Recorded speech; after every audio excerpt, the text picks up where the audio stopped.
السلام علیکم ورحمۃ اللہ وبرکاتہ۔ قارئین و سامعین، مزید ایک ویڈیو لے کر آپ کے سامنے حاضر ہوئے ہیں۔ امید کرتے ہیں کہ آپ کو یہ ویڈیو پسند آئے گی۔ عنوان ہے ماہ شوال کی برکات۔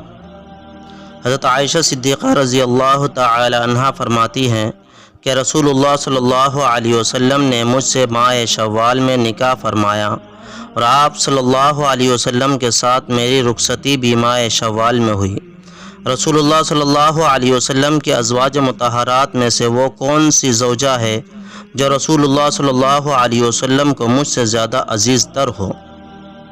حضرت عائشہ صدیقہ رضی اللہ تعالی عنہ اس بات کو مستحب سمجھتی تھی کہ ان کے خاندان کی عورتوں کی ماہ شوال میں رخصتی ہو۔ صحیح مسلم۔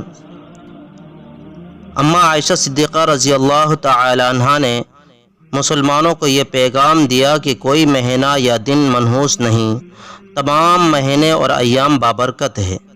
اگر ماہ شوال منحوس ہوتا جیسا کہ بعض لوگوں کا اعتقاد ہے تو اس ماہ میں شادی و رخصتی کے بعد میں نبی کریم صلی اللہ علیہ وسلم کے ازواج میں محبوب تر زوجہ نہ بنتی اور نہ ہی مجھے یہ فضل و کمال ملتا۔ یہ مہینہ بڑی برکت و فضیلت والا ہے اور میں یہ پسند کرتی ہوں کہ میرے خاندان کی عورتوں کی رخصتی بھی اسی ماہ میں ہو۔ جزاک اللہ خیر، احسن الجزا۔